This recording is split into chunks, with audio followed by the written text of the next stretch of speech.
আজ আমরা বৃহত্তম ও ক্ষুদ্রতম সংখ্যা নির্ণয়ের একটি মজাদার ট্রিক্স নিয়ে তোমাদের সঙ্গে আলোচনা করব। দেখো, অঙ্কটা কি রয়েছে, পরস্পর 5টি যুগ্ম সংখ্যার সমষ্টি 120 হলে বৃহত্তম ও ক্ষুদ্রতম সংখ্যা দুটি তোমাকে নির্ণয় করতে হবে। তোমরা মনে রাখবে, সংখ্যাগুলো যুগ্ম বা অযুগ্ম যাই হোক না কেন, এই মাঝের সংখ্যাটা হবে এই সংখ্যাগুলোর গড়। অর্থাৎ এখানে কতগুলো সংখ্যা দেওয়া আছে, 1টা 2টো 3টে 4টে 5টা সংখ্যা। তাহলে মোট সমষ্টি তোমার কত আছে, 5টা সংখ্যার 120 আছে।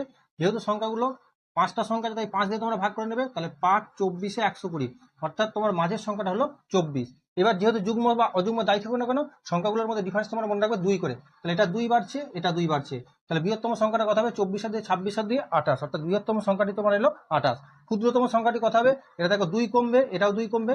তাহলে 24 থেকে 2 আর দিয়ে 4 বাদ দিলে কত আসে, 20। তাহলে বৃহত্তম সংখ্যাটি 28 এবং ক্ষুদ্রতম সংখ্যাটি 20। তাহলে এই অঙ্কটা তোমরা যদি বুঝতে পারো, পরস্পর 9টি অযুগ্ম সংখ্যার সমষ্টি 333 হলে বৃহত্তম ও ক্ষুদ্রতম সংখ্যা দুটি কত হবে, তোমার উত্তর কমেন্ট বক্সে জানাও। ভিডিওটি ভালো লাগলে একটা লাইক করো এবং চ্যানেল নতুন হলে ফলো ও সাবস্ক্রাইব করতে ভুলো না।